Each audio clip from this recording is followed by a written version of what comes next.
né? Eu sou fã da ideia, né? E eu tenho brincado com os meus alunos, né? Porque eu acompanho alunos da medicina, no curso de medicina, do início.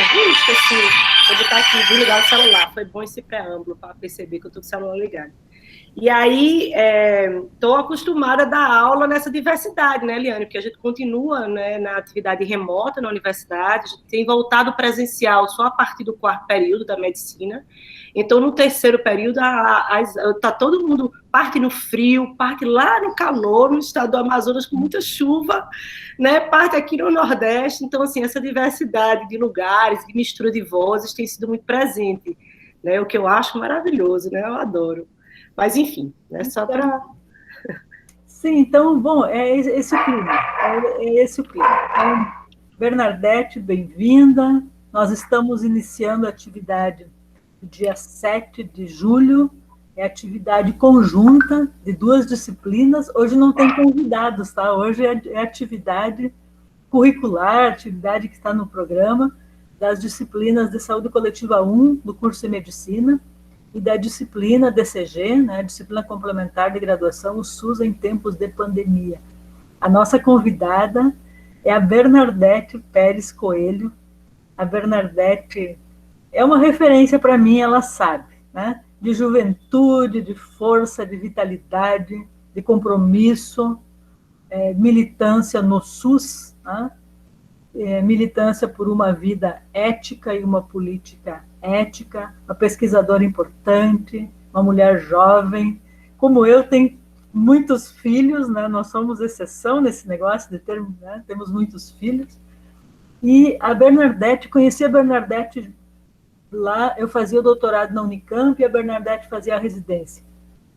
E sempre foi um encontro muito gostoso, de muito afeto, com a Bernadette, marcada pela vitalidade, né? Pela força, pela vida. E a Bernadette voltou para sua terra, né? Que é Pernambuco, e de lá fala para a gente, contando desde esse seu lugar. A Bernadette fez mestrado, doutorado, está na universidade, né? Coordena processo de formação lá em Pernambuco, pesquisa linhas, redes, né? Estuda efeitos da chikungunya, efeitos as linhas de cuidado em função da Zika.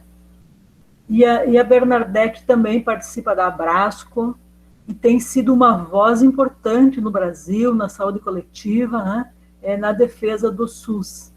Então, esse é o convite. Eu fiquei muito feliz quando a Bernadette aceitou. A Bernadette disse que vai falar meia hora. Bernadette, você fale mais, por favor. Tá? Nós vamos pensar uns 40 minutos, e aí as 2 turmas vêm de processos parecidos. Estamos discutindo regionalização.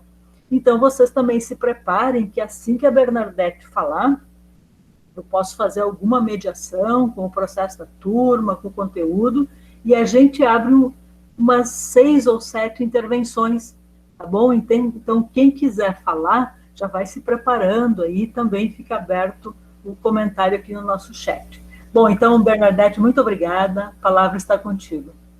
Só uma coisinha antes, professora. Aparentemente, você não tem 250 pessoas que podem entrar aqui, são só 100. Eu coloquei o link do YouTube, se puder compartilhar de novo. Certo, eu já faço isso também, então. Tá bom, obrigada, Bernadette. Então, posso?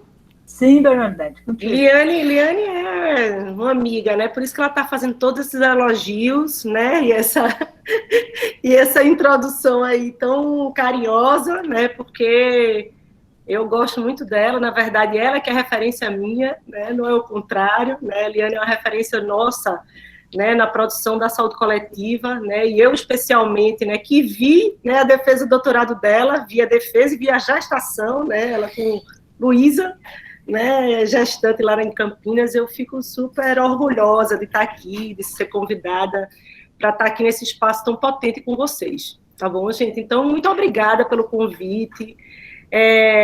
Dizer que a gente vai misturar aqui sotaques, né, e apostas, né, a partir dos nossos enredos territoriais e modos de viver, que eu acho que é super rico. Então, bom, espero, né, atender, né, esse pedido dessa disciplina que são duas disciplinas, na verdade, né, o SUS em tempos de pandemia, e a pandemia, o SUS e a gestão da vida, acho que é alguma coisa nesse sentido, né, tentando seguir nesse caminho, né, eu combinei com o Liane, queria combinar com vocês, né, se vocês acham, né, que pode ser assim, pensei em três marcos, né, 3 pontos, né, enquanto marcos para a gente poder falar um pouquinho, né, pensar nas respostas globais, né, e brasileira à pandemia, não no sentido de repetir aquilo que a gente tem ouvido muito, mas no sentido de pensar e compreender a importância do SUS, né, e dos enredos, né, da diversidade brasileira, né, e prosseguir com a reforma sanitária, né, compreender a pandemia no sentido de apontar para o futuro.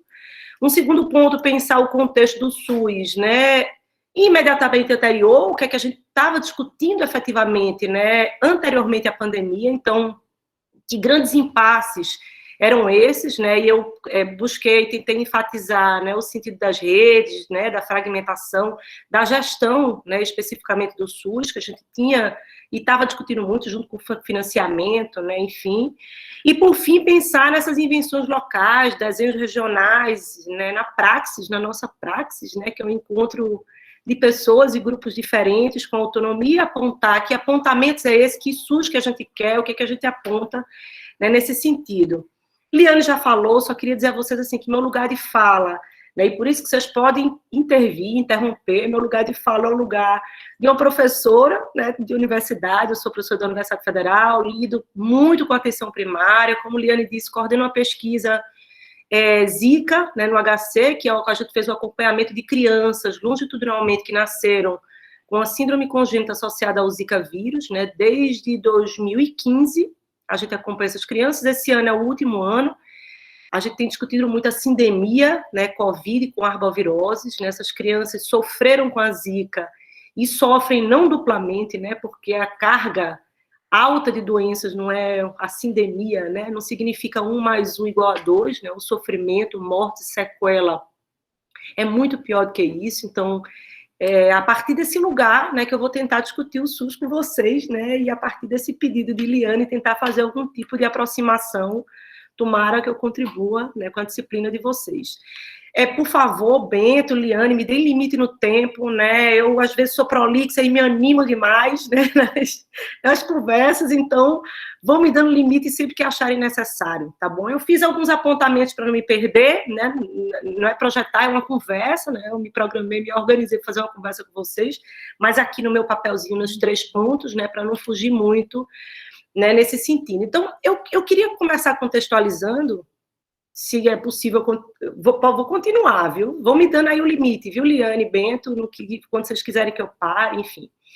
Né, mas eu queria começar dizendo, assim, que é claro, né, que a gente vai discutir tudo isso, né, a partir de uma profunda encruzilhada existencial, que eu acho que a gente está metido, né, sendo o país com o pior desastre, né, humanitário do planeta, né? A gente concentra menos de 3% da população, né, mundial, né, com mais de 15% das mortes, né, bem mais, né, do mundo hoje, né, superou os 15%, né, de mortes no planeta, mortes evitáveis, né, é bom que a gente fale disso, e com um impacto importante nas mulheres, nas gestantes, né, nos povos indígenas, né, na população, né, negra, né, nos idosos, na população pobre, né, sabidamente por vocês, eu não queria enfatizar, essa não é a ênfase, mas para a gente ter uma linha de raciocínio, eu acho que é importante a gente falar disso.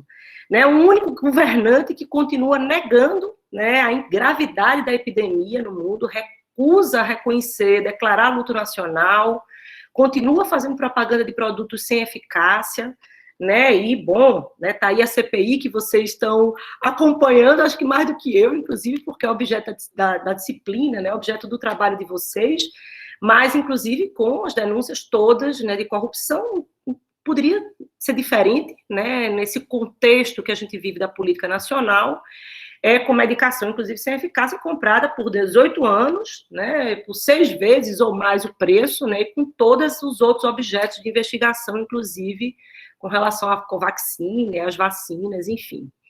Então, eu acho que é importante, né, a gente falar disso para a gente dizer que, de fato, existe uma sabotagem, né, evidente, né, da política pública, e a gente pensar o que é que o SUS tem a ver com isso, né? Isso que eu queria começar dizendo. E é claro também que a gente precisa colocar fim a esse pesadelo, né? Ninguém aguenta mais esse estado de coisas, de morte, violência, tristeza, racismo estrutural, que banaliza a morte, né, de negros, indígenas e pobres, porque, na verdade, o que o Brasil, que a gente tem visto é que o negacionismo é, efetivamente, né, uma limpeza étnica, né, aqui no país, né, tem sido, né, tem tido esse sentido. Mas por que eu queria, né, começar por isso? Bem brevemente, não é esse o foco do objeto aqui da discussão, mas, assim, pensar, né, o que a pandemia tem revelado, né, de melhor e pior no SUS. Né? Eu acho que é importante, né, a gente revelar a potência, mas revelar as nossas necessidades no sentido de prosseguimento, né, da reforma sanitária e apontamento de um planejamento em torno de quê? Né? Que SUS que a gente pensa para o futuro. Então, assim, eu acho que é importante a gente falar, né, e pensar, né, o que é que a população, o que é que se espera da nossa escuta, produção de evidência e capacidade de resposta concreta, né? Nossa quem? Né? Profissionais de saúde, professores, professoras, alunos, movimentos sociais, né? Enfim, trabalhadores, né? Profissionais de saúde, enfim. Né? E a gente pensar nisso, né? Pensando o SUS numa perspectiva macro, mais micro também, em como que a gente faz cuidado ou pensa em cuidados em planos utilizando diferentes racionalidades, né? Mas, fundamentalmente, a racionalidade da praxis, né, e a relação com os grupos autônomos e com as pessoas diferentes, que é esse o centro, né, isso vai estar norteando um pouco a minha fala do começo ao final.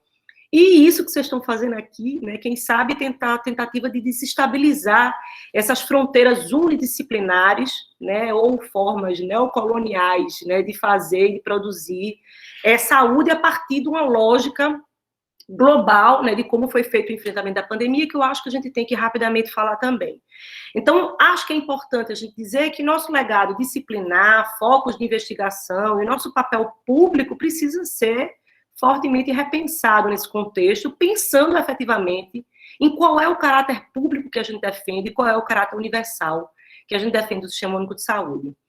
Talvez, né, eu acho que falar disso é falar que a razão da praxis, né, é essa lógica mesmo paradoxal, essa lógica dialética, e que reconhece que a gente precisa reconhecer contradições, paradoxos, né, e orienta a nossa ação, né, a ação humana a partir dessas sínteses que a gente precisa construir, né, pelos autores em cada lugar, em cada processo.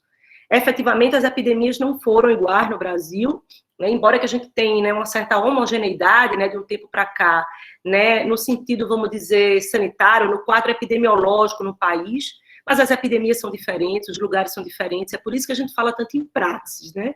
Nem a saúde, nem a justiça, nem a educação, né? A pedagogia está aqui, se a gente não falar de praxis, a gente não funciona, porque senão a gente fica, a gente não consegue pensar, né, na variação, né, na variabilidade de casos, da complexidade da epidemia, ou na complexidade pedagógica, né, de lidar com pessoas diferentes, ou do encontro de sujeitos de forma diferente, claro, pensando no pano de fundo, né, da epidemia, como eu disse a vocês, mas pensando também, né, na dificuldade de uma aplicação automática de um saber prévio, né, e é disso que eu queria falar. É necessário, efetivamente, né, variar em escalas, né, variar em racionalidades diversas, né, a partir, né, do que a gente vê, né, de diferença e de formas, né, de existir, de habitar, né, de climas, né, de cultura, né, completamente diferente no país. Então, eu acho que a primeira uma pergunta que a gente tem que fazer, né, que, na verdade, uma afirmação, mas é pensar assim, que é uma epidemia crônica, agudizada pelo novo coronavírus, né, que a gente está vivendo, né, e que a gente precisa reconhecer necessariamente e criticar essa hegemonia, né, da racionalidade tecnológica, que talvez tenha sido, né, a que fundamentou, né, essas respostas do ponto de vista global e do ponto de vista também brasileiro, né, que foi aplicada, né, no Brasil. O que a gente viu de aplicação de enfrentamento da epidemia no Brasil? E talvez uma pergunta que nos orienta é pensar por que um vírus respiratório se propaga de forma tão desigual, né, num único país, né? Claro, com dimensões continentais, mas se propaga de forma tão desigual no mundo e tão desigual no Brasil. que é que faz, né, com que essa propagação, esse modo, né, de acontecer da epidemia, né, aconteça de forma tão diversa? Então, eu queria dizer a vocês que, do ponto de vista global, eu acho que o enfrentamento, né, da epidemia anunciada, né, por outras crises humanitárias, né, que a gente já debateu muito antes, né, Liane, a crise da AIDS, né, o enfrentamento da epidemia de AIDS, a própria epidemia do vírus Ebola, outras epidemias de vírus respiratório, MERS e outras tantas, né, a própria Zika, né, tida como emergência de interesse internacional, que em menos de um ano já não era mais emergência no Brasil e continua acontecendo de forma endêmica. Posso falar disso, né, se tiver tempo, né, de como é que está essa situação. Liane falou disso no início, né, falar um pouquinho de como é que está essa situação em Recife. Pernambuco foi o epicentro da epidemia Zika, né, e ano após ano tem sido, né, epicentro e tem tido, né, uma força endêmica, com picos epidêmicos para dengue, chikungunya e a ameaça de entrada da febre amarela. Então, a gente diria que é uma epidemia sextupla, sem contar com a febre amarela, de arboviroses, 4 sorotipos de dengue, mais Zika, mais chikungunya. Né? E faz com que a vulnerabilidade, suscetibilidade individual, mas além disso, a vulnerabilidade chamada, né, por professor Ricardo Aires, né, de programática, político-programática e também social, né, entrem com um peso muito forte, né, e que ano a ano a gente vê se repetindo com respostas praticamente idênticas e muito parecidas. Eu vou chegar, vocês vão entender onde eu estou querendo chegar, né, o que é que o SUS tem a ver com isso, tem tudo a ver com isso, mas um pouco para a gente também falar de organização do sistema.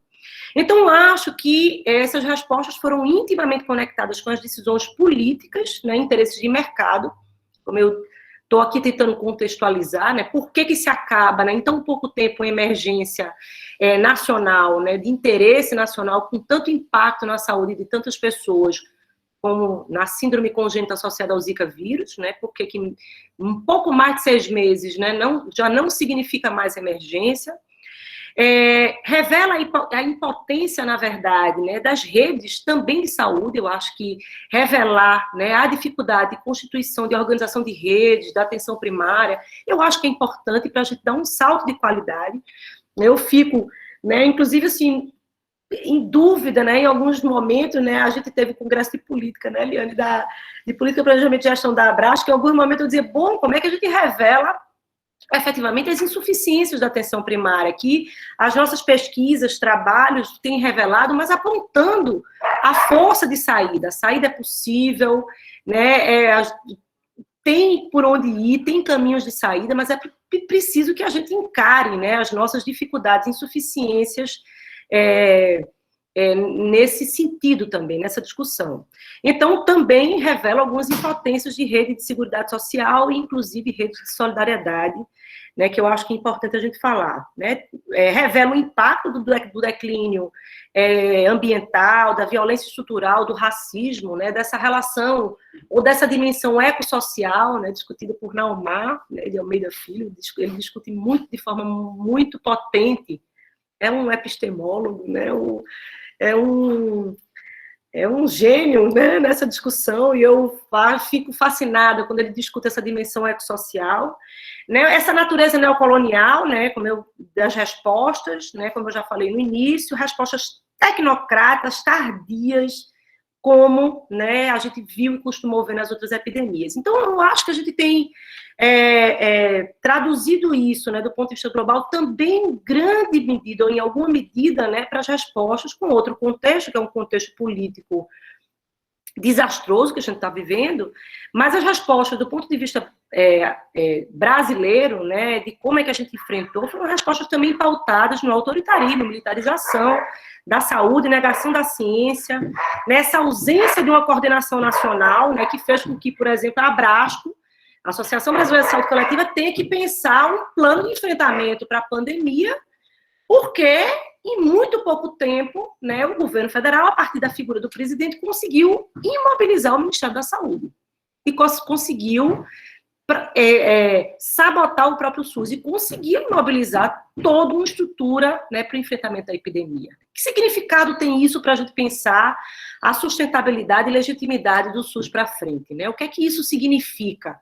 né? Como é que pode, né, o Executivo Federal conseguir, né, com uma estrutura deste tamanho, né, imobilizar as respostas e não ter um plano de enfrentamento, né, adequado para a realidade e para a complexidade brasileira, sim, né, mas sequer medidas nas diversas dimensões que a epidemia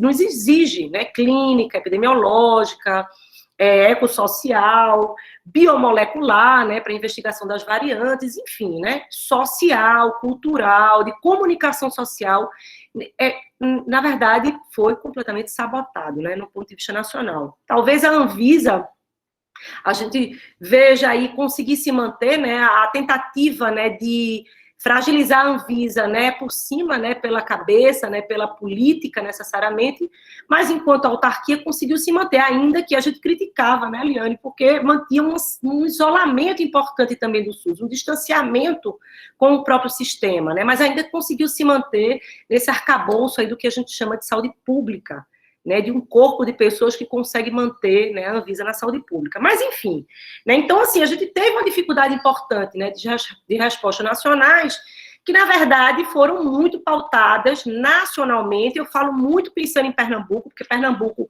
consegue ser o exemplo, né, de um monte de insuficiência nacional, mas eu penso também do ponto de vista nacional, que foram respostas pautadas exclusivamente em leitos provisórios, né, equipamentos, monitores, respiradores, kits testes, né, diversos, RT-PCR, teste de antígeno, teste rápido, enfim, os modelos matemáticos, né, de previsão lógica.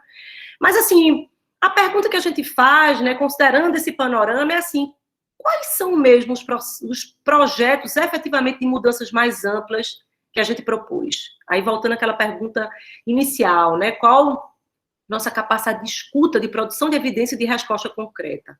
Que respostas coordenadas, né, que a gente propõe, né, para um futuro? Né, e quais os perigos políticos, ambientais, sociais reais?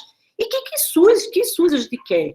Que redes são essas? Né, que coordenação é essa que a gente pede, que a gente quer, que a gente tanto discute nas redes, portarias, né? Quando a gente discute que a regionalização não avançou, né? O que é que significa, que redes são essas, né? De que a gente fala? E que eu aprendi muito com Liane, né? Inclusive aprendi a estudar Milton Santos com ela, que eu nunca tinha me deparado antes, e foi ela que nos apresentou, né? A Milton Santos, com a profundidade, é difícil ler, mas eu aprendi muito com ela a partir dos textos dela.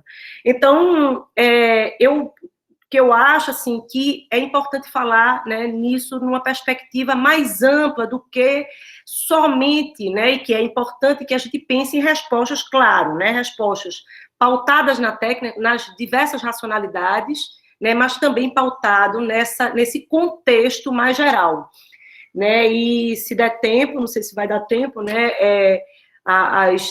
tem os funiôs, pancararus, né, e chucurus, que são três etnias, né, indígenas aqui em Pernambuco, enfrentaram a pandemia de uma forma impressionante, né, a partir da ausência do Estado, né, do sistema público, né, o subsistema indígena já bastante precário, mas eles fizeram uma auto-organização social, que se der tempo eu falo com vocês, né, e a gente dizia, olha, é importante que vocês instituam um lockdown, em várias conversas, né, que a gente fez aqui com eles, né, tentando apoiar, ajudar também a partir da universidade, e a gente dizia, olha, tem que ter cuidado, porque, na verdade, junto com o vírus, né, tem passado a boiada, né, entre o grileiro, né, a violência tem ficado mais nítida, que já existia, né, a miséria, o alcoolismo, a fome, né, tem sido muito importante aqui no Nordeste. Eu sei que na periferia das grandes cidades, mas aqui na região Nordeste, no interior, onde estão, né, os chamados populações aldeadas, eu nem sei se eu gosto muito disso, porque estão bastante urbanizadas, em situação muito precária, né, em Recife, de pobreza, de miséria, mas a gente alertava que esse contexto geral tinha que ter um olhar, né, da antropologia, né, da saúde, da medicina, da enfermagem, né, do subsistema indígena, das pessoas que trabalham diretamente, né, com esse tema. Então, assim, gente, diante um pouco dessa introdução, né, do primeiro ponto, eu queria, assim, dizer para vocês o seguinte: eu acho que a gente entra na pandemia e é um pouco nessa análise, né, do que é que tem de melhor, né, e de pior, né, revelado, né, no SUS, o que é que tem de bom, de potência, mas de insuficiências também, para a gente pensar, né, o que é que imediatamente, o que é que antes a gente vinha discutindo, né, em relação, né, ao Sistema Único de Saúde, né, e a nossa dificuldade, inclusive, né, ou um certo bloqueio para discutir a gestão do SUS, né. Eu confesso, Liane, que tem alguns fóruns, viu, e pessoas, pessoal, alunos, alunas, né, que tem alguns fóruns que eu me sinto um pouco, quase que a gente não pudesse falar disso, é quase que fosse um bloqueio, né, que não fosse possível, né, a gente pensar e falar das insuficiências. E eu acho que a gente só avança se a gente conseguir encará-las de frente, né. Então, eu primeiro queria dizer a vocês que eu acho que tudo isso revela fortemente um Estado fundamentalmente clientelista, independente da natureza da gestão, né, para além da gestão privada, né, a gestão predominantemente da administração direta, ela também é muito patrimonialista, clientelista, né, e revela, né, uma privatização para além da natureza da gestão, né, se ela é efetivamente privada, se é organização social, tipos de terceirização, se é PPP, parceria público-privada, ou se é gestão da administração direta, eu acho que tem um grau de revelação que a gente tem que enfrentar, né, no sentido dessa ocupação privada, né, do espaço público, né, isso eu acho que é um primeiro ponto que a gente discutia, né, muito fortemente, e imediatamente antes da pandemia a gente estava em franca discussão, né, principalmente com não se tinha o passar a boiada porque não tinha pandemia, mas fortemente, né, o público-privado, essa relação público-privada, os planos de saúde vinham no movimento intensivo, né, nessa articulação e nessa ocupação do espaço público no Brasil. É importante dizer que eu acho que a gente nasce, né, o SUS, ele é muito contemporâneo da ideologia neoliberal, né, aquela história, né, o funcionário público é improdutivo, não serve para nada, a gestão pública é impossível, né? Não é possível sair da parte da gestão pública, revelar a ineficiência, né, do nosso objeto, do nosso objetivo, né, do trabalho em saúde, né, a discussão, é o discurso que não é atual, né, parece atual, agora tem grupos e mais grupos, né, novamente discutindo isso, a ineficiência do SUS, como é que a gente pode pensar, né, em maior eficiência da gestão, né, aquela lógica da eficiência privada, como se fosse essa, né, a saída, e como se fosse possível comparar, né, a administração direta com o recurso que tem com a organização social, né, é incomparável, né, do ponto de vista da gestão, ela é incomparável. Então, eu acho que volta à ordem do dia, mas na verdade, a gente discute isso desde Collor de Mello, que tinha um discurso forte, né, nesse sentido, né, que na verdade, a improdutividade, não tem produtividade nenhuma, e que isso volta com muita força, né, nessa gestão do governo federal, mas que nunca deixou de nos acompanhar, né, no debate do SUS. Né? E aí a gente pensar nisso, porque, assim, as nossas saídas, né, e é por isso que, às vezes, assim, em alguns espaços, né, parece que existe, né, um bloqueio da gente poder falar nisso, mas parece que as nossas saídas vão sempre na linha de pensar uma certa lógica de mercado, né, para superar esses desafios, né. E por que não, né, a gente pensar a partir da tradição de sistemas universais e públicos de saúde? Né, o NHS nos mostra isso, Canadá, Espanha, né, esses sistemas públicos nacionais e universais nos apontam possibilidades de saídas concretas muito mais eficientes, resolutivas, né? A eficiência tem a ver com o recurso, né? Lidar com menos recursos e com mais resultados do que o privado. Né? Essa comparação é possível ser feita com os Estados Unidos, né? O gasto é muito maior, com resultados, né, muito menor. Então, a eficiência é menor, o custo é mais alto, inclusive com uma grande exclusão de parcela da sociedade, né, para o acesso, né, a gente está falando de saúde, mas de outras políticas públicas também, a gente poderia falar, mas acesso a serviços de saúde. Então, tem exclusão, né, desse modo de fazer. Né? Então, assim, talvez para produzir carro, né, produzir série, isso sirva, né, mas para produzir saúde não serve, né, essa lógica empresarial e de mercado. E talvez eu acho que a gente, para proteger pessoas, defender a vida, né, defender as pessoas e a vida nesse sentido, a tradição dos sistemas nacionais e universais, ela é bem melhor, né? Então, eu acho que é preciso e necessário que a gente faça, fundamentalmente, essa conversa também. E pensar em criar, né, e fazer essas conversas a partir de movimentos, né, que defendam o SUS, que reinventem a gestão e que reinventem o próprio Sistema Único de Saúde. Né? Então, o ponto que a gente discutia imediatamente anterior à pandemia era a forte fragmentação a partir das organizações sociais, né, as formas de terceirização, de gerencialismo, né, inclusive gerencialismo a partir da administração direta, né, a gente vive isso aqui em Pernambuco, né, a atenção primária aqui virou, as unidades de saúde da família se chamam UPinhas, unidades de pronto atendimento pequenininhas, que a população nunca entendeu o que era isso, era para atendimento de criança, se era UPA pequenininha, porque o ambiente era menor, é atenção primária, chamada de UPinhas, com a lógica gerencialista, tecnocrática, né, empresarial, que não serve, né, para garantir longitudinalidade, coordenação do cuidado, vigilância comunitária, comunicação social e comunitária na atenção primária, cuidado clínico, reabilitação, né? Então, assim, não serve na lógica produtivista, na lógica de queixa-conduta,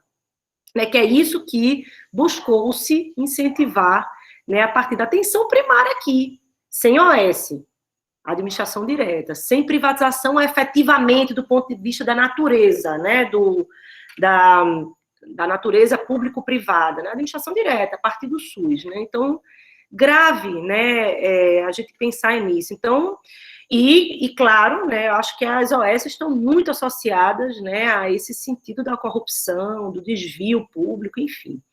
Então, assim, eu acho que essa é uma discussão que tinha, né, imediatamente, né, ninguém falava, e até hoje não se fala em privatizar todo o SUS, né, mas privatizar pedaços, né, o SUS, ele, para o privado, tem um sentido importante de continuar, né, para garantir aquilo que, para eles, é muito custoso, né. A gente discute muito isso. Então, esses espaços, né, institucionais também de controle social não foram suficientes, né, para dar conta do avanço dessa discussão, né, de privatização, nem da corrupção, né, nem de colocar limites ao patrimonialismo. Né? Então, talvez uma outra discussão que imediatamente a gente estava fazendo também e que a gente continua fazendo. Né, qual o significado verdadeiramente do controle social, né, o que é que a gente defende para o futuro do SUS, para as bipartites, tripartites, né, e para os movimentos sociais, né, Conselho Nacional de Saúde, né, o que é que a gente defende efetivamente para que a gente consiga traduzir em capacidade de resposta concreta, né, de controle público, né, de proteção pública, de política pública, né, no sentido de um planejamento forte, planejamento enquanto carta de intenções, né, enquanto uma certa política social, né, um certo apontamento, né, de política pública, né, social mais ampla. Então, eu acho que é importante a gente falar disso também. O trabalho em saúde, né, que era muito, a gente vinha imediatamente discutindo muito o trabalho em saúde, precisa sempre de um grau de controle, efetivamente, mas precisa de autonomia para fazer no SUS, né, a gente precisa pensar em espaço de autonomia, e mais do que isso, de reencantamento das pessoas em trabalhar no SUS, né, esse era um pouco o nosso desespero, né, de conseguir perceber o desencantamento, né, nas redes, né, uma certa perda de vontade, um certo domínio, né, ou uma naturalização, né, do racismo estrutural, da violência, né, e eu acho que a gente precisa encarar isso de frente, né, as gestões que na verdade eram muito a partir, né, os hospitais, né, são muito assim, a partir de indicações, né, políticas, né, sem a proteção e a herança dos sistemas, né, nacionais no mundo, como eu falei agora há pouco, de que a gente possa diminuir, né, esse número de cargos de provimento, constituir uma carreira pública nacional e pensar, né, no chamado recursos humanos, entre aspas, na gestão, né, de pessoas no Sistema Único de Saúde, né, não com tecnicismo, nem com tecnocracia, nem com gerencialismo, mas com capacidade de proteção de política pública, né, com capacidade de proteger as pessoas, os trabalhadores e trabalhadoras do SUS, de maneira a continuar encantando, né, a gente se encantando, né, com fazer em saúde. E aí diminuir, como eu já falei para vocês, a dependência, né, efetivamente, do Poder Executivo, né, do SUS, né, da saúde, das redes, né, do Poder Executivo. Né? Eu falei aí o exemplo do desmonte, né, rapidamente do Ministério da Saúde, da militarização, que a gente não teve a capacidade, né, de segurar a onda disso, isso foi feito, né, rapidamente, mas também a gente tem outros exemplos. Né? Aqui em Pernambuco, em Recife, teve, como eu disse a vocês, desmonte da atenção primária, né, que vinha numa linha de defesa da vida, né, de organização de redes territoriais, e rapidamente virou o PINHA. Rio de Janeiro, né, a cidade, o prefeito conseguiu desmontar a fundação, né, que tinha, né, uma lógica forte, né, de defesa da APS, de tentativa, né, de ampliar a cobertura no Rio de Janeiro, e rapidamente isso foi desmontado, enfim. Mas e claro, tudo isso misturando com diretrizes, né, nacionais e locais, né, de modelos de atenção e gestão, que a gente chama de formas de organizar a rede, a gestão e a atenção, tanto com macro-diretrizes, micro-diretrizes no próprio processo de trabalho, tendo a atenção primária enquanto pilar, efetivamente. Né? A gente viu na pandemia a atenção primária ser secundarizada, efetivamente secundarizada no enfrentamento da pandemia. Né, eu me lembro perfeitamente, né, ainda com Mandetta, quando a epidemia, né, já não eram mais casos pontuais, e ela virou uma epidemia comunitária, né, as falas dizendo assim, olha, acabou, agora não dá mais para fazer vigilância epidemiológica, não existe mais, porque a epidemia agora ela está, francamente, em uma transmissão comunitária. Isso é um erro. Isso é por isso que a saúde pública perpetua epidemias, né, de uma certa forma, com descontrole anual. Quer dizer, a dengue, a zika, a chikungunya, o controle da urbanização da febre amarela, como também os casos de pessoas infectadas ou suspeitas de Covid, tinha que vir junto uma ação forte da vigilância com a atenção primária, para conseguir testar, utilizar tecnologias, as racionalidades tecnológicas, né, mas, ao mesmo tempo, testar e isolar de acordo, né, com a proteção e com a organização territorial, avaliar lugares com falta de água, com insegurança nutricional alimentar, fome, a gente tem vivido isso muito presente. A população em situação de rua aqui em Recife, Pernambuco, aumentou de forma absurda, né? Então, como é que a gente faz vigilância epidemiológica, não apontando as insuficiências da atenção primária, no máximo que se aproxima para apontar as insuficiências, mas fazendo junto, fazendo a partir do território, das realidades territoriais, fazendo isolamento das pessoas, mas considerando a habitação, e enfrentando a habitação degradada, territórios e bairros muito degradados, enfrentando a fome, junto com, de mãos dadas com a atenção primária. É uma lógica intrínseca à atenção primária. Mas eu ouvi até hoje, a gente escuta e não vê se traduzir efetivamente, né, na maioria das experiências que eu tenho visto e ouvido falar, não sei, um ou outro que eu acho que conseguiu, né, em alguma medida fazer, mas, no geral, assim,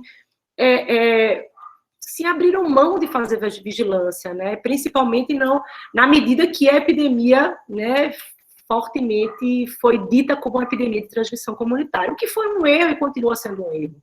Né? Então, assim, você tem que territorializar, tem que olhar a pessoa, o nome, sobrenome, e atrás, rastrear contatos próximos, domiciliares, testar novamente, suspeitar, fazer quarentena de suspeitos, isolamento, né, de pessoas infectadas, a partir, junto com política de seguridade social, de habitação, enfim. Então, eu acho, né, que a gente tem, né, efetivamente, né, imediatamente a pandemia, que eu acho que é importante também dizer, uma piora das condições de vida. Né? Efetivamente, a gente tem visto isso. Desmonte da CLT, né, as contrarreformas trabalhistas, né, que a gente tem visto acontecer, e com, né, uma urbanização, né, forte de forma degradada, né, quer dizer, migração de populações de novo, né, para a região urbana, para em situação de rua, como eu falei agora há pouco, descontinuidade de políticas públicas, como políticas de habitação, o próprio programa Mais Médicos, né, que, na verdade, descontinuou, né, continuou bem mal das pernas. Enfim, né, eu acho que teve, né, um agravamento da informalidade, né, um agravamento da pobreza, né, nesse sentido. Então, acesso à água piorou, o marco regulatório do saneamento, né, foi também um grande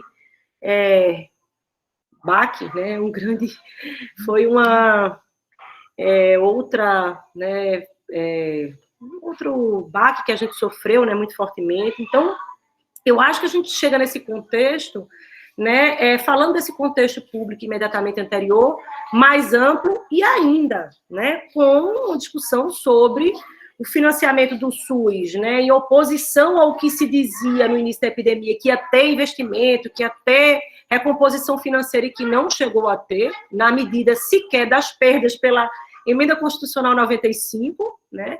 Então, a gente tinha, imediatamente antes, um desfinanciamento da saúde produzida pela EC, pela DRU, né, a desvinculação das receitas da União, né, que também, né, traz, né, uma importante perda absoluta, né, de bilhões, né, de reais, né, para o SUS.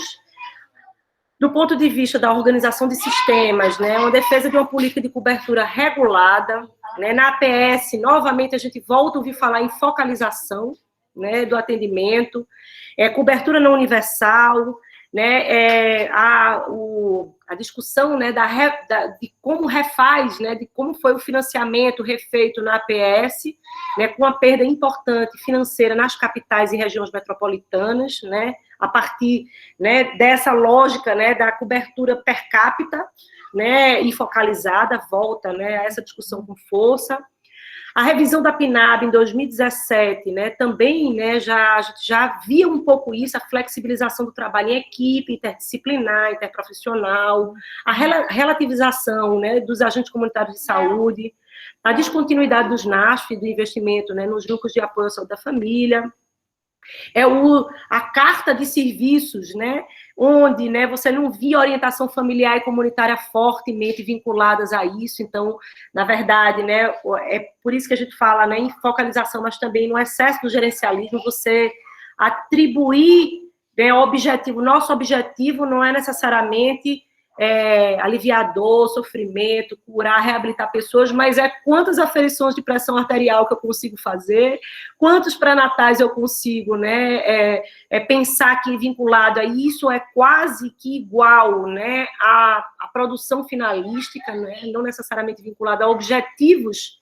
né, mais amplos, enfim. Então, essa era a situação, né, que imediatamente a gente vivia, né, e que eu acho que é importante, né, a gente pensar, né, refletir um pouquinho para a gente pensar, né, o que é que a gente aponta, né, de futuro. Gente, eu não sei como é que está meu tempo, eu já vou para o terceiro ponto. Bento, Eliane, não sei se dá. Dá sim, Bernadette. Pronto, eu vou caminhando, né, para esse terceiro ponto, tá certo? Para a gente finalizar e abrir aqui para conversar. E tem uma discussão também que eu acho que é importante a gente fazer, gente, assim, desse contexto, né, anterior. Eu já falei um pouquinho, mas eu acho que é importante a gente marcar isso, que é a atuação, né, dos empresários de planos de saúde para a desregulamentação, né, do setor. Né? Então, eu acho que isso não é pouca coisa, né? Tem pesquisadores, inclusive, né, Lígia Bahia, né, Mário Schaeffer, tem discutido muito isso ultimamente, e tem dito, acho que no último artigo, né, que eu vi deles, uma fala assim, olha, se a gente não enfrentar isso, não vai adiantar a CPI, né? Esse objeto tem que ser um objeto, né, de muita atenção e de enfrentamento imediatamente, que, na verdade, tem sido agudizado, né, com a pandemia, mas que, na verdade, também é um objeto de investigação, de debate, né, crônico, né, que se agudizou, mas que a gente faz há muito tempo. Mas eles têm dito, olha, ou a gente olha isso, né, que a situação é muito grave, ou a gente vai tá trabalhando na CPI com corrupção, e isso não é o mais grave em relação aos lobistas, né, empresários de plano de saúde e aos movimentos, né, que têm acontecido em relação a isso. Então, né, planos, né, que sobrevivem, né, a partir de créditos públicos, isenção fiscal, os reajustes abusivos, né, que pioraram com a pandemia, né, diga-se de passagem, né, o discurso, né, de maior eficiência, né, a partir do privado, dos planos de saúde, quer dizer, é uma narrativa de que o aumento, né, do número de planos e do mercado vai desonerar o SUS, né, eles fazem esse discurso, né, quanto mais a população, né, consegue ser coberta por planos de saúde, mais o SUS vai ficar aliviado. Isso não é verdade.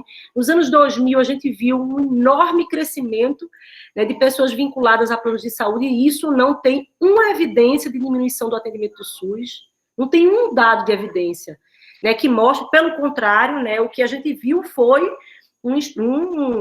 uma entrada, né, de procedimentos, de pessoas com necessidade de procedimentos e intervenções de emergência especializados de alto custo, inclusive por vias muito tortas de acesso, né?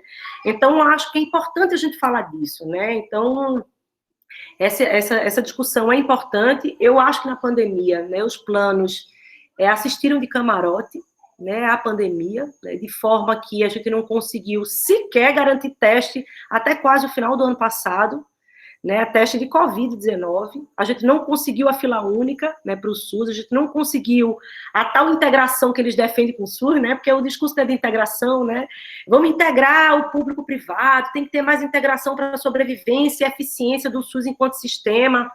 Isso não se deu na pandemia, né, não teve uma requisição, quer dizer, teve uma tentativa no Maranhão, poucas, teve alguns casos, sim, singulares, de requisição administrativa, né, de leitos privados, né, mas, na verdade, a gente não conseguiu que isso fosse uma política coordenada nacionalmente, então, né, não teve nada de integração, e a chance, né, a gente sabe disso, né, a chance de a gente conseguir um leito de UTI já era antes também da pandemia, agudizou-se com a pandemia, mas a chance era 4, 6, tinham estados e cidades que era 37 vezes maior de eu conseguir um leito pelo serviço privado, pelo plano de saúde, do que pelo Sistema Único de Saúde.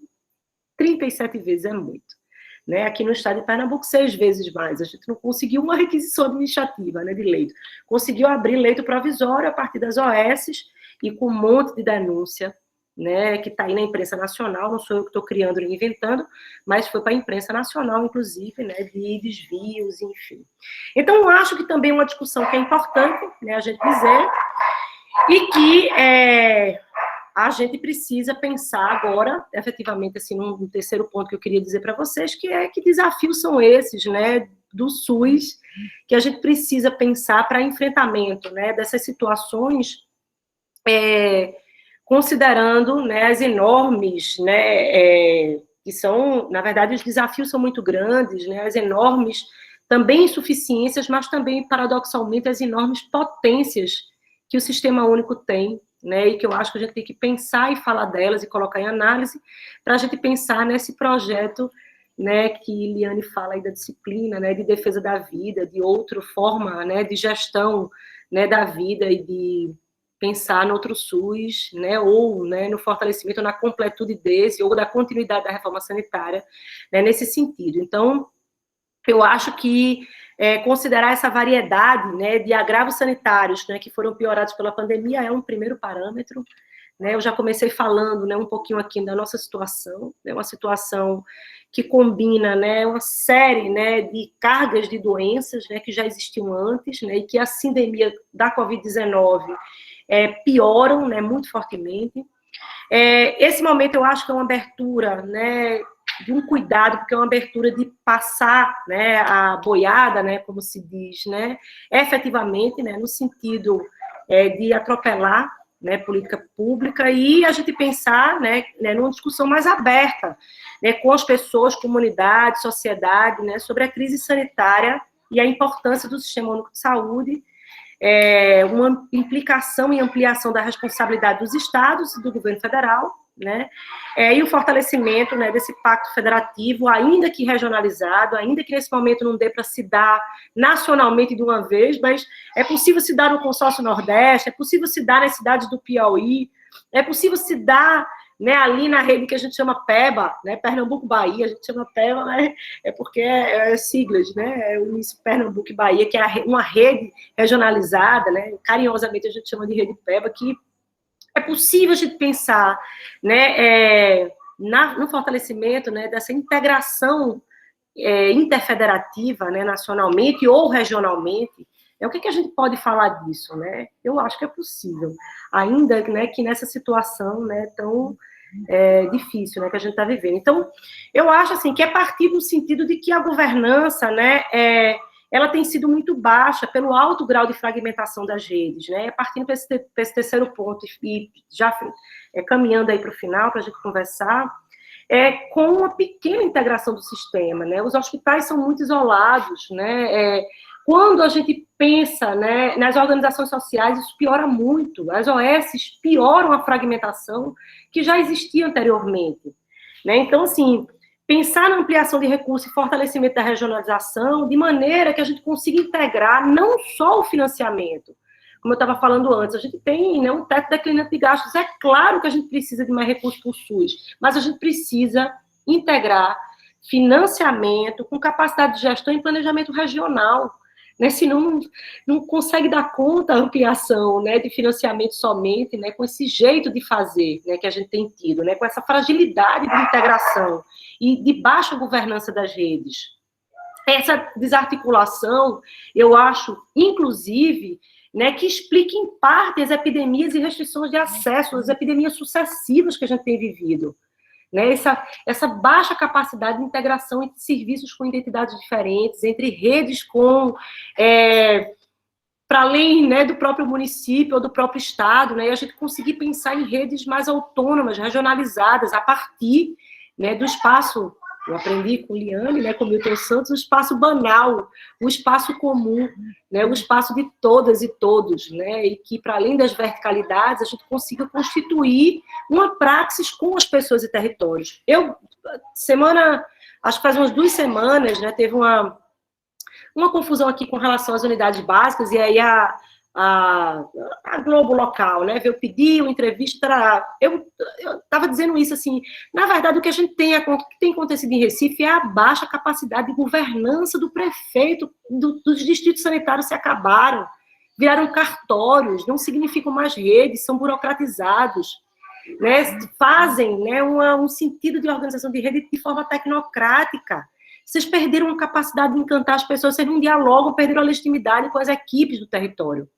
E perderam a legitimidade com as comunidades e com as populações. Né, para discutir saúde, para discutir integração de rede, para integrar a partir, né, do caso real, né, de um paciente, né, de uma pessoa com transtorno psicótico, as redes territoriais, né, como é que eu organizo a atenção primária para fazer saúde mental com apoio do CAPS, né, com apoio, né, da urgência, com apoio do SAMU, com apoio, né, da reabilitação, né, psicossocial, com o NASF, com, né, os ambulatórios especializados, não na perspectiva da ambulatorização da saúde mental, que não serve, mas com uma lógica mais territorializada, mais a partir do que da necessidade das pessoas, do que as pessoas nos dizem, né, que estão precisando. Né? A necessidade não só dita pela epidemiologia e pela atenção programática, né, que organizou a APS, mas pela necessidade sentida, né, e é revelada a partir, né, das pessoas e territórios. Então, essa governança tem sido perdida e a gente tem que enfrentar isso muito claramente, né, sem mentir, né, sem dizer que a gente não pode falar disso, né, tem que falar disso para a gente ter um salto de qualidade. Então, eu acho efetivamente que parte, né, do que explica epidemias sucessivas é restrição de acesso, é fragmentação da rede. Grande parte da rede hospitalar, né, como eu disse, aqui em Pernambuco isso é muito forte, é isolada, continua centralizada no Estado, na regulação estadual, né, que eu acho que no país também se repete, né, sob gestão estadual, né, e pouco se integra com a APS e vigilância, né, principalmente com a gestão dos municípios, né. Sobre a APS e vigilância, né, eu já falei um pouco, eu vou pular, né, um pouco isso, né, mas eu acho que é fundamental, né, a gente pensar que a integração, o aumento da cobertura da atenção primária, que a gente tem que ampliar e expandir cobertura para que a gente consiga ter redes, né, regionalizadas, mais fortes, né, com essa capacidade de integração interfederativa, tem que ampliar a cobertura com 50%, né, como a gente tem, né, de cobertura nacional, a gente não consegue. E tem que ampliar para 80% com vinculação, né, de 90%, 100% das pessoas, né, a estratégia de saúde da família ou a atenção primária com outras modalidades, né, de forma regionalizada, de forma com a descrição, né, vínculo mais cadastro das pessoas, né, eu acho que isso é importantíssimo, né, então, senão a gente não consegue coordenar cuidado, coisa nenhuma a partir da APS, né, nem consegue acompanhamento longitudinal, enfim, eu acho que é uma discussão que merece, talvez, um tema ou uma noite ou um fim de tarde só para isso, né, que vocês vão fazer, né, o professor Facchini vai vir semana que vem e ele vai fazer isso, também foi, né, uma referência nossa, para mim, né, importantíssimo, né, e Facchini vai falar disso com certeza, né, mas eu acho que é um tema fundamental, né, para a gente pensar as redes. A outra coisa que eu tinha colocado, né, da gente falar um pouco para revelar, né, um ponto, né, de apontamento para o futuro, que é a garantia do acesso, né, aos hospitais, atenção especializada, né, às urgências, de forma segura, de acordo com a necessidade dos usuários, de forma que a regulação garanta acesso e outro padrão de comunicação e integração, né, a partir desses lugares, né, e fortemente com atenção primária para garantir, de fato, coordenação do cuidado e integração. Né? Então, o exemplo, né, que eu tinha colocado, né, para a gente falar disso, né, que é a fragmentação a partir de alguns agravos, né, que a gente chama tradicionalmente, né, como a saúde pública, né, Liane, mas assim, que são os agravos e as epidemias, né, e aí você já falou um pouco disso, de chikungunya, dengue, zika, a sindemia com a Covid-19, né, se a gente não fala efetivamente dos modos de existir, de habitar, de viver, da falta d'água sucessiva, né, da exposição, que a gente fala em suscetibilidade individual, mas é a exposição individual, a exposição das pessoas sucessivamente a epidemias e a arbovirose, que a gente não sabe a implicação disso. Por que algumas mulheres, e por que tem a ênfase fortemente social, né? A pesquisa que a gente fez mostrou, né, mais de 90% das crianças que nasceram com a síndrome congênita são crianças que ganham até um salário mínimo. Isso é revelador, como se a gente não soubesse, mas é uma evidência de pesquisa. Né? Onde, quando a gente aplica, né, o critério a gente aplicou um score, né, aquele PCA2, né, o instrumento de avaliação da atenção primária, e, na verdade, o que a gente vê, efetivamente, é que o score, que é insuficiente para avaliar a APS, mas ajuda a gente a pensar, o score de 0 a 10 para avaliar a orientação familiar e comunitária nesse contexto de epidemias sucessivas, é abaixo de 3 na nota, na avaliação aqui. Então, isso é revelador de que tipo de rede que a gente está produzindo, que tipo de cuidado, que tipo de integralidade, que tipo de cuidado em rede, que dispositivos de integração em rede para além das centrais de regulação burocratizadas, de forma tecnocrática, que a gente não consegue pensar efetivamente o território, né, e a vida real, banal, né, a vida comum, né, das pessoas a partir disso. Enfim, gente, eu tinha um monte de coisa para dizer, eu vou me encaminhando aqui, porque eu estou preocupada com o tempo, mas só assim, para ir terminando, assim, eu acho que é importante a gente falar também da violência, né, enquanto uma carga própria de doenças, né, ou pensar, eu não vou entrar muito nisso, né, mas no Nordeste, Pernambuco também a gente é epicentro muitas vezes, né, ninguém suporta mais essa naturalização, essa banalização desse estado de coisas, né, muito mais...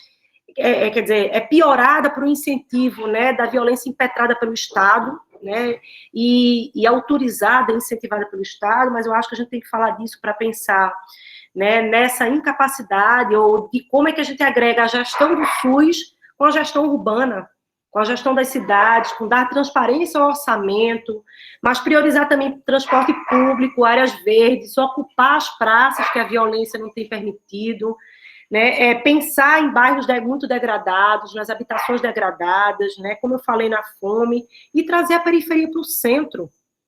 Né? Aqui a gente fala as 3 etnias indígenas, funiôs, pancararus, né, os chucurus, têm que vir para o centro, né, para pensar que aquela auto-organização é a organização que a gente precisa ter enquanto modelo, né, enquanto um modelo de auto-organização que conseguiu trabalhar seus próprios dados, proteger seus idosos, né, conseguiu pensar a fome com algumas alternativas e constituindo redes solidárias, repensar seus ritos, a troca de cachimbo, né, os ritos, a combinar, né, a tradição, né, dessas populações, né, da medicina, né, originária, ou da saúde, de pensar a saúde compondo com a tradição, né, ocidental, como combater Covid, com essa forma que a gente teve de combater Covid com a equipe de saúde, mas eles conseguiram essa combinação. Então, não é periferia, né, essas etnias, né, é o centro. As periferias urbanas, a Vela da Maré de Marielle tem que ser o centro. Né? Talvez a periferia tem que ser as Torres Gêmeas aqui que mataram o menino Miguel, né? Ali tem que ser a periferia, né? E a gente trazer esses aprendizados e esses enredos, né, para o centro de uma discussão que é de gestão do SUS, mas também é de gestão urbana, de uma linha de combate ao preconceito, ao racismo, né, à violência, né, de gênero, né, e que eu acho que a atenção primária, o SUS tem que e incorpora em grande medida, mas tem que ser fortalecido nesse sentido, né? Então, eu acho que entre a centralização, né, e a descentralização, né, que a gente tem que pensar sem fragmentação, né, a gente tem que pensar na constituição desses territórios, né, de maneira que a gente possa pensar em poder compartilhado, né, em regiões de saúde de forma integrada, em aumento da integração interfederativa, de aumentar a possibilidade de planejar, né, planejar mais, planejar no sentido disso, né, de carta de intenções, de política pública, de pacto social, vamos dizer assim, enfim, né, e pensar saídas, né, para tentar produzir, ou esboçar, talvez, né, seja essa palavra, novos caminhos, né, de articulação política científica da saúde, né, com o objetivo de reelaborar futuros, né, de pensar novos modos de fazer e novas formas, né, da gente discutir redes que sejam redes efetivas, né? Redes a partir das pessoas, a partir da praxis, dos grupos sujeitos, das pessoas que estão no território. Não territórios desconstituídos de pessoas, mas das pessoas com seu modo, sua cultura, seus modos de existir, de habitar, de viver, né? E que a gente tem que fazer com que o SUS, né, tenha, né, pense em por onde caminhar para que isso, de fato, se traduza em respostas concretas, tá certo? Gente, eu vou concluindo por aqui, né, eu acho que é isso, a defesa da vida acima de qualquer outro valor, né, isso que a gente está defendendo nesse sentido, e pensando em apostas, né, não é ideia pronta, né, mas é em apostas, né, de seguir para frente. É isso, eu vou parar um pouquinho para ouvir vocês, tá certo? Desculpa aí a prolixidade, é porque eu saí tentando no tema amplo pensar em 3 pontos, mas foram pontos amplos, eu reconheço, né? E reconheço que eu sou bem prolixa também. Mas estou aqui, gente, para esclarecer e para dialogar, tá? Obrigada. Ótimo, Bernadette, ótimo. Eu vou rapidamente fazer algumas conexões da fala da Bernadette com o que vimos tratando nas disciplinas. Então, enquanto a gente respira um pouco, né, eu vou apenas fazer algumas sinalizações. Também quero registrar que o professor Marcos Lobato entrou aqui na sala. Ele é professor da disciplina e é também médico da epidemiologia, da vigilância epidemiológica do município de Santa Maria. Também registrar que ele trabalhou com regulação e ele atuou e regulou o sistema no triste episódio do desastre da Boate Kiss.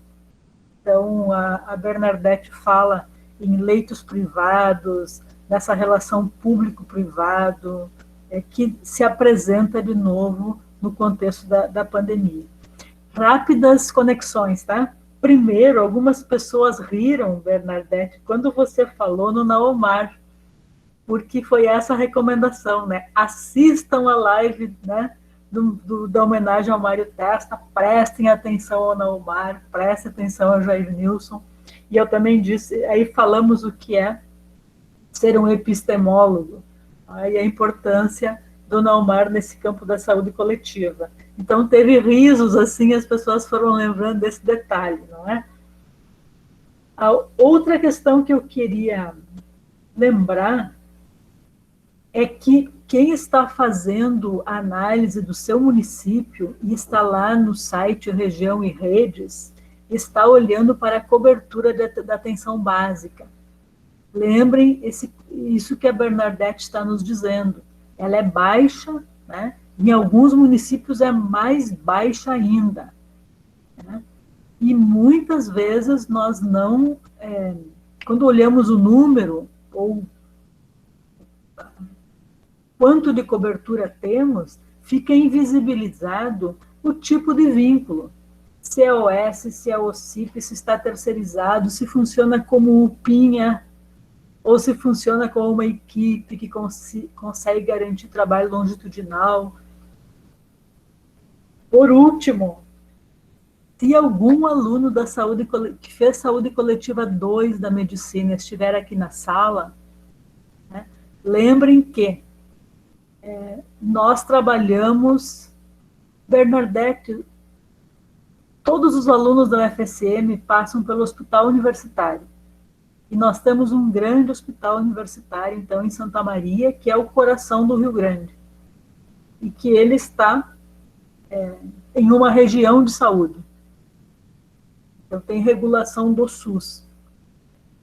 Quando nós estudamos a história pregressa, o itinerário terapêutico das pessoas que estão sendo atendidas no hospital universitário, e na Saúde Coletiva 2, nós aproveitamos a primeira entrevista do aluno da medicina.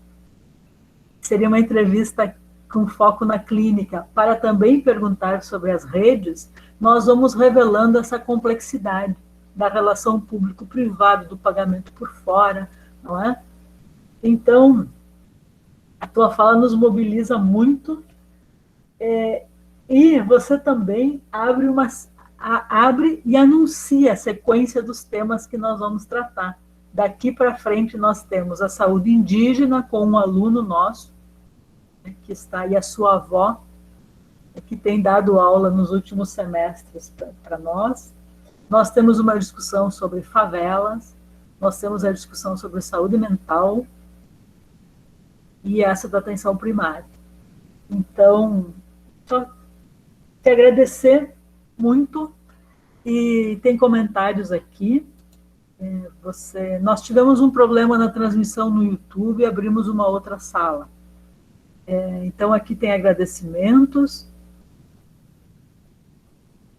Se alguém quiser falar, professor Lobato pode fazer uso da palavra.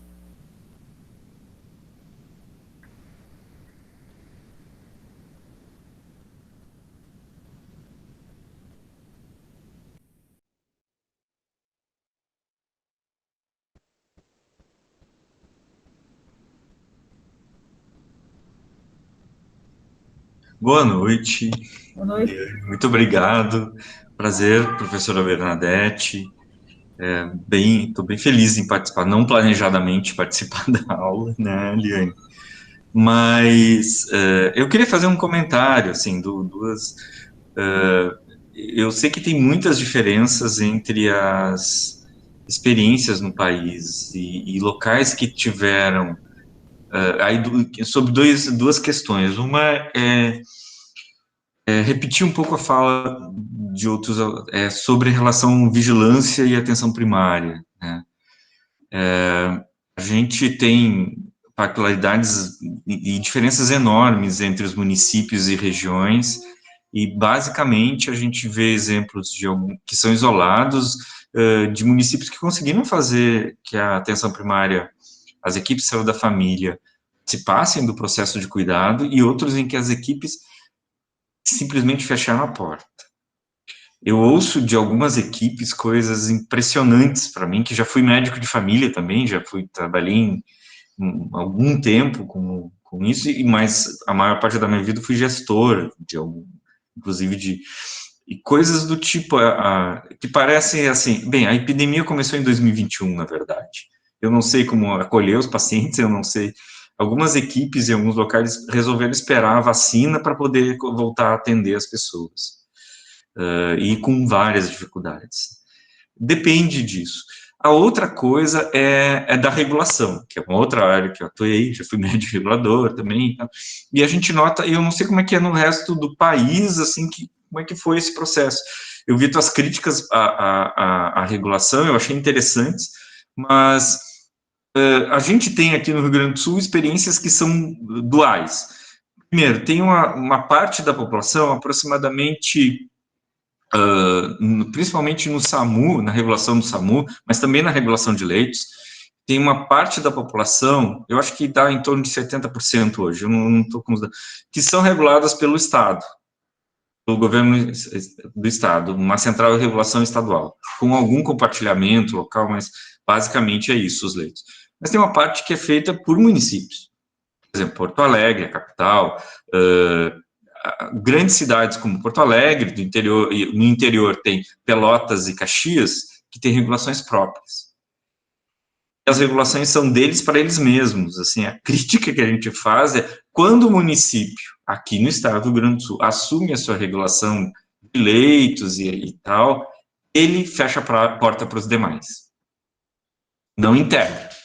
Burocratiza ainda mais, dificulta o acesso. E como esses municípios são polo de regiões de saúde, capital muito mais, isso significa uma desassistência tremenda.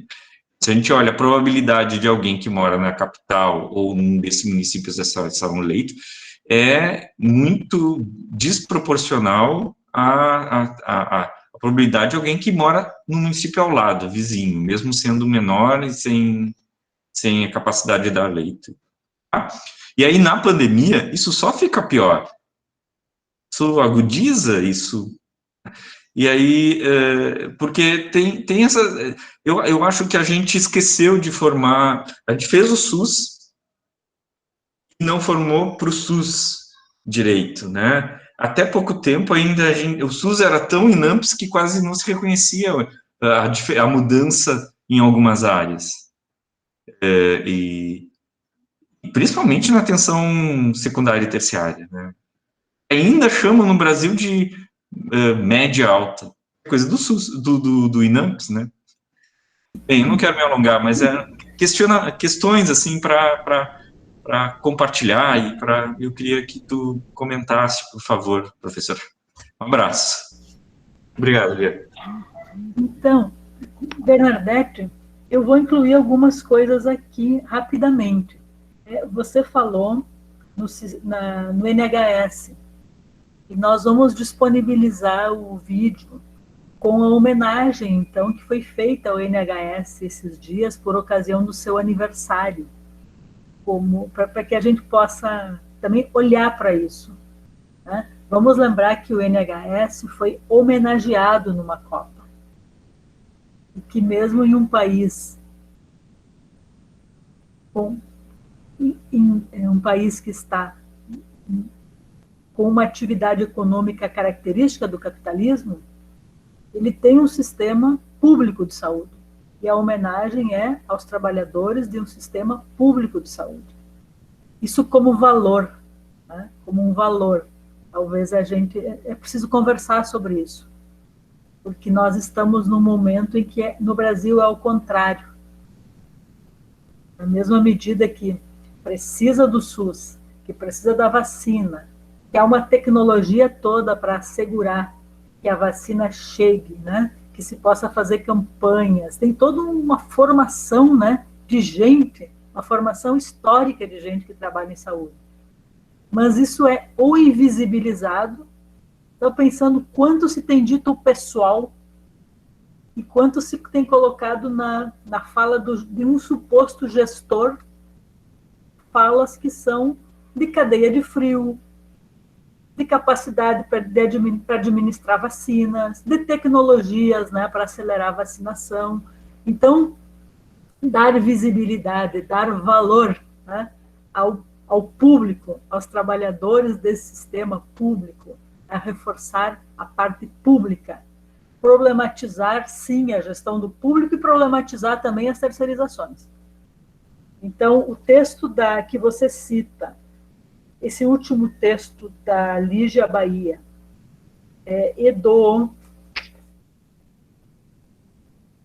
esse último... Mário Schaeffer, né? Isso, do Mário Schaeffer e da Lígia Bahia, está no grupo de WhatsApp da Saúde Coletiva, esteve já assim que foi lançado, e eu coloquei agora também no grupo do SUS em tempos de pandemia. É muito interessante pensar que nós estamos olhando para a CPI e falando em bilhões, e há um subterrâneo, né, algo não visível, que está distribuindo recurso, né, do SUS, está redistribuindo, está direcionando o recurso do SUS e colocando uma fatia maior no setor dos planos de saúde. Esses planos de saúde, já nos avisou a Bernadette, só para reforçar, porque isso é importante, eles fazem uma parceria, né, pouco clara, uma parceria que tem muitos espaços nebulosos, em que, quando vocês estão atendendo um paciente no USME, ele tem um plano privado, ele fez as coisas de menor custo com algum plano privado, fez consultas, ele usou também a atenção primária e ele vai usar o alto custo no SUS. Isso é importante porque o senso comum, né, tenta dizer que é diferente, que aquilo que é caro é feito no privado e o que é barato é feito no público. É o contrário. Então, só para a gente faz uma rodada, eu olho aqui os comentários, Bernadette fala, e, por favor, quem quiser comentar, fiquem à vontade, tá? Bernadette. Então, só rapidamente, assim, obrigada aí pelos comentários. Eu estou olhando aqui o chat, obrigada aí pela oportunidade, né, de estar aqui com vocês. E queria, assim, só rapidamente, assim, falar, né, acho que dos 3, né, pontos rapidamente, 2 pontos rapidamente que me chamaram a atenção, né, uma, no comentário, né, do professor Marcos, que eu acho que é interessante, né, a gente pensar que, de fato, assim, eu acho que as experiências no Brasil, né, têm sido muito diversas, né, de respostas às epidemias, porque as epidemias também foram diferentes, né, não foi uma única epidemia no Brasil, né, e a organização das redes também são diferentes. Então, assim, eu acho que tem sido muito diversa, e a articulação com a atenção primária para responder à epidemia também teve uma certa diversidade. Agora, de uma forma geral, eu acho que a gente teve uma certa desorganização e confusão da APS na resposta, principalmente num primeiro momento, né, para responder à epidemia, que eu acho que foi muito...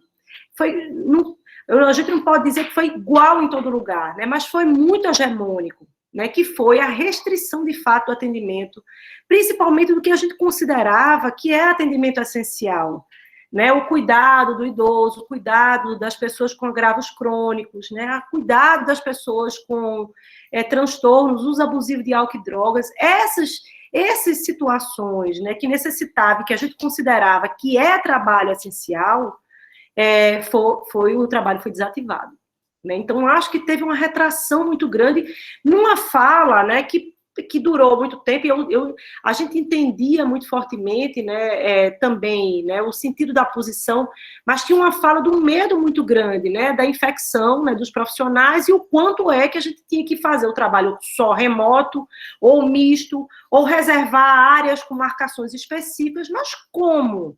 Né, sem diretriz não teve diretriz para isso, né? Efetivamente, na política nacional, isso foi secundarizado, e também na perspectiva dos estados.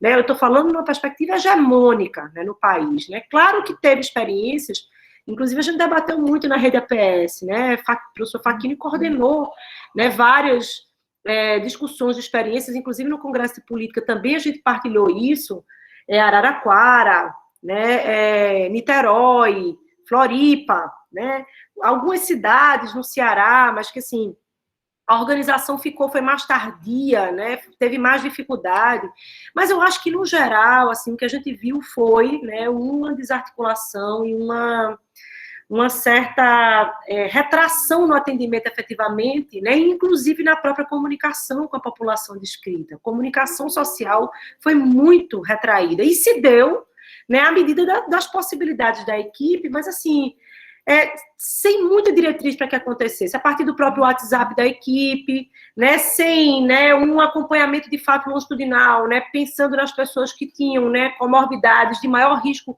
para a forma grave da Covid-19, muitas vezes isso não foi pensado, né, não tinha condições de fazer marcação por espaço, né, você tem uma ideia, aqui, o que é que fizeram aqui para tentar, em alguma medida, né, retomar o trabalho, porque é isso que eu estava dizendo, assim, como esvaziaram os distritos e as redes territoriais, Recife tem quase 2 milhões de habitantes, né?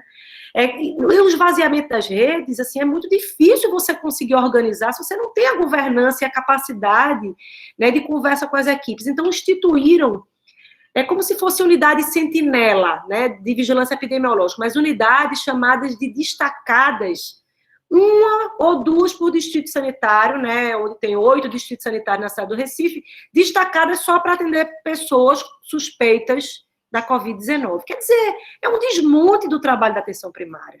Como é que você tira o paciente do território e migra para território com quilômetros de distância, em equipes de plantão, porque são plantonistas, né, para fazer esse atendimento, assim, destruindo o que tem de mais potente, que é o quê? A coordenação do cuidado, a capacidade, né, de produzir efeito da integralidade, a capacidade de produzir saúde, a capacidade de cuidar dos idosos, isolar, de acordo com quem conhece o território e a área, né, a capacidade de cuidar das mulheres, né, principalmente em regiões da cidade, né, onde a violência é muito maior, né, o cuidado com os pacientes, né, portadores de agravos crônicos, como eu já falei, enfim, né, o cuidado das arboviroses, isso acabou-se, né, foi completamente desmantelado na perspectiva de sustentar, né, uma resposta mais organizada de enfrentamento e uma epidemia que é de base comunitária, né, quer dizer, o que, né, acho que foi o Mandetta, e se eu não me engano foi o Wanderson, que era o secretário da Vigilância, foram dizendo assim, eu me lembro muito bem, porque eu ouvi a entrevista dizendo assim, olha, não tem mais como fazer vigilância epidemiológica na atenção primária, porque a epidemia agora é de transmissão comunitária, isso que eu estava dizendo no início. Bom, mas essa é a força, a epidemia é uma epidemia de transmissão comunitária e de intervenção e de enfrentamento comunitário, mais do que nunca a gente precisa de vigilância e atenção primária, não o contrário. Então, assim, a lógica foi secundarização, né, numa perspectiva nacional, não a atenção primária enquanto um pilar sustentador das redes, né, mas uma atenção primária que foi muito desmobilizada. Mas eu reconheço, viu, professor Marcos, assim, que eu acho que existe uma diversidade muito grande, o Brasil é muito grande, né, e me lembro também da minha colega, né, da Abrasco, Luísa Garnello, acho que Liane conhece ela, que é da pesquisadora, da professora, né, da Fiocruz, de Manaus, e ela dizendo assim, olha, nosso sistema aqui não é um sistema de rede, vocês falam de acesso como se fosse uma coisa muito óbvia, que não tem, não existe, o acesso não se dá desse jeito. O sistema aqui é binário, é a atenção primária possível e, no máximo, um hospital, a partir da atenção hospitalar, né? Um sistema que se dá, né, dessa forma. Então, assim, a discussão de acesso não é igual em todo o país. Imagina o estado do Amazonas em franca epidemia, naqueles momentos, né, de falta de oxigênio, né, a epidemia completamente descontrolada, entrada de variantes sem, né, a vigilância genômica, que também não se deu e muito fortemente, né, não foi considerada a unidade sentinela de base territorial para isso no Brasil, em praticamente lugar algum foi feito isso, a não ser em algumas pesquisas individuais, mas, assim, a pesquisa vinculada, né, a São Caetano, né, com a professora Esté Sabino, né, conseguiu fazer isso, mas na maior parte, né, do SUS no Brasil, isso não conseguiu se dar, né, com base com unidade sentinela, com vigilância genômica, enfim. Né, então, assim, eu acho que, de um modo geral, essa foi uma resposta hegemônica, né, considerando algumas singularidades, sim, de algumas cidades, ou perfis de equipes, né, que tentaram produzir, tentar fazer um modo diferente, né, de fazer a integração. Né, então, assim, isso é um pouco que eu queria falar, né, fazer esse comentário, mas eu concordo, né, eu concordo que tem experiências e que a diversidade é fantástica, ainda bem que a gente tem. Outro comentário é só em relação à regulação, né, dos hospitais. A gente também é uma experiência pequena, né, numa perspectiva de país, assim, a regulação, de fato, de redes, né, ela se dá muito fortemente na centralização da atenção hospitalar, né, na maior parte dos estados, né, assim, tem os estudos e evidências, né, que mostram isso, né, com exceção, né, de alguns locais que conseguiram uma outra tradição, BH, né, em Minas, conseguiu uma tradição diferente, né, de organização da regulação em saúde, mas, no geral, né, também eu acho que tem um isolamento, né, e quase que uma autonomia, quase que total, eu digo que é relativo, porque toda autonomia é relativa, mas é quase que total, da atenção hospitalar decidir suas próprias condutas, né, o acesso, e muito afastado, né, dos territórios, né, muito sem... É um padrão de comunicação muito burocratizado com a rede, né? Não é um padrão vivo de comunicação com a atenção primária. Também, hegemonicamente, em que pese que a diversidade brasileira seja muito grande, né? Mas é hegemonicamente centralizado nas gestões estaduais e com dispositivos muito tecnocratas de regulação, né? Esses dispositivos de integração em rede, apoio matricial, né, dispositivos de discussão de casos, de garantia de acesso, de coordenação do cuidado, de acompanhamento em outros lugares do sistema, né, também eu acho que a gente precisa avançar um bocado, né, para o fortalecimento do Sistema Único de Saúde. Enfim, né? Mas acho isso. Oi, Liane. Então, a Universidade Federal de Santa Maria tem um campus grande aqui em Santa Maria, tem um campus em Palmeira das Missões ou em Cachoeira, em Frederico Westphalen.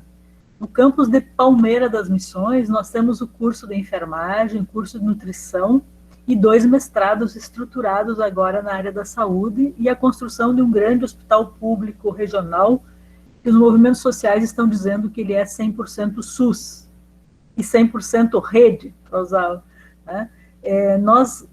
Nós registramos a experiência da atenção primária em Palmeira das Missões no final do ano passado, e ela está disponível, fizemos isso com o apoio da UFSCar, então com os movimentos sociais, com a equipe, com o gestor que estava, né, até o final do ano passado, e vamos atualizar isso em algum momento com a nova gestão.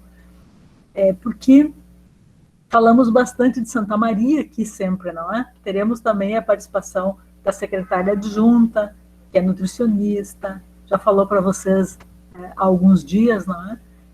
Então, Palmeira das Missões é uma experiência que nós estamos querendo analisar melhor, porque tem esta diferença de que é uma atenção básica, fortalecida, agente concursada, há uma boa integração com a universidade. Não é um exemplo a ser seguido, mas dá pistas sobre como a gente pode apontar para novidades, né, nesse momento que a gente precisa muito de estabelecer algumas pistas, ter algumas saídas, não é? Para essa situação que está difícil para todo mundo. Então, eu queria apenas reforçar a importância da boa formação de vocês no campo das políticas de saúde, no campo dos conceitos, das teorias, não é? Nós olhamos para o postulado de coerência do Mário Testa, Bernadette, né? E pode ser uma inovação, assim, a pessoa chegar num curso, no primeiro semestre, alguém apresentar Mário Testa. Nós temos feito isso, para dizer que quando uma teoria não é algo neutro, é uma teoria, um conceito, um método, indica um investimento mais restrito ao hospital, por exemplo, um investimento na atenção primária, olhar redes de entorno, redes territoriais, olhar para a vulnerabilidade, ou outras teorias não levam a nada disso. Então, a importância de sermos estudiosos, né? Muito estudiosos, estudiosas, nós precisamos estudar muito. Compreender sistemas, redes de saúde e intervenções exige muito estudo. Eu quero dizer que a Bernadette, para mim, é um exemplo disso, de alguém que estuda muito, né? Tem uma clareza muito importante, e isso permite que se posicione, faça intervenções, análises críticas importantes, e a Bernadette também tem sido sempre feito uma crítica generosa. E quero dizer também aos alunos e alunas que nós, no campo da saúde coletiva, somos críticos, né? Não para destruir nem para quebrar, mas a gente sempre faz críticas. E se tem alguém destruindo o que construímos, a nossa crítica necessariamente é mais ácida. Então, nesse momento, sim, o campo da saúde coletiva se torna mais crítico na sua análise do que foi produzido, do impacto desse desmonte, que vem a partir especialmente da emenda constitucional 95, nós não estudamos isso, estou devendo para vocês. Nós temos que olhar para essa emenda constitucional e ver, porque a Bernadette está nos dizendo, o SUS que enfrenta a pandemia é o SUS que foi golpeado por uma emenda constitucional que o fragilizou. E isso é muito importante, então é um aspecto que nós precisamos explorar melhor nas disciplinas que estamos trabalhando. Bento, você vai nos orientando aí, o Bento reabriu a sala, mas tem lugares aqui, e nós vamos fazendo síntese e encerrando, pode ser, Bernadette? Pode, eu só queria só dizer a vocês o seguinte, eu fiquei um pouco preocupada, está sendo muito pessimista. Veja, gente, eu acho que, assim, ouvir a resistência criativa dos territórios é o que me alimenta, né? Eu queria dizer a vocês isso. Né? Estar na experiência, eu, assim, faço parte da atenção primária, também não trabalhei como médico de família, vi para São Marcos, porque eu não sou sanitarista, mas trabalhei como clínica, tentando fazer a descrição, né, muito tempo também na atenção primária, uma parte do tempo, pelo menos, e eu acho que essa resistência criativa que a gente escuta dos territórios, né, das pessoas, do espaço comum, é o que nos alimenta, sabe? Eu acho que é possível, sim, né, agora e já, a gente constituir, né, um plano de enfrentamento à epidemia, fortalecendo a atenção primária. Acho que é possível, sim, a gente constituir redes interfederativas com todas as dificuldades, né, que a gente tem.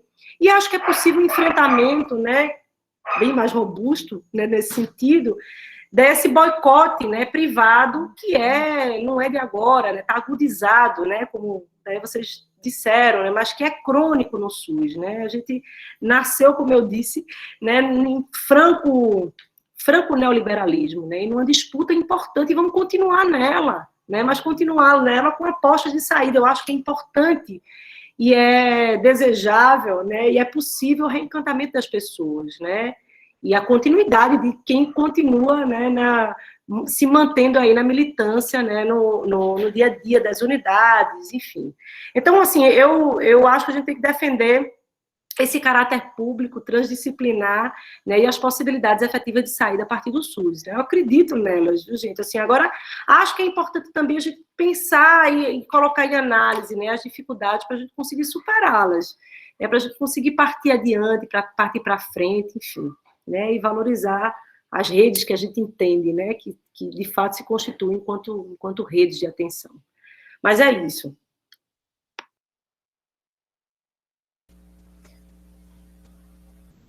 Bento, você quer fazer alguma consideração? Oi. No começo da fala da Bernadette, eu fiquei pensando que ela comentou sobre esse pensamento de empresarial mesmo dos serviços de saúde e como isso é difícil de se aplicar para a atenção básica, porque são resultados um pouco mais difíceis de mensurar, de você fez num outro nível de atenção, você pode falar, a gente fez tantas cirurgias, tantos procedimentos, etc. Mas na atenção básica, às vezes, você passa o dia inteiro para atender um caso e coisas assim. Então, eu estava pensando nas dificuldades que as pessoas que estão nessa sala, que vão trabalhar na atenção básica, vão ter, ou das pessoas que vão trabalhar com gestão, etc. Isso parece um pouco complicado.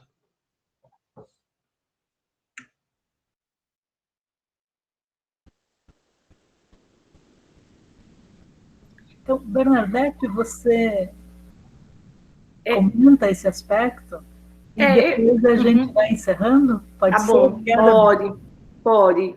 Então, assim, eu acho que rapidamente, Bento, assim, eu acho super bacana a sua análise.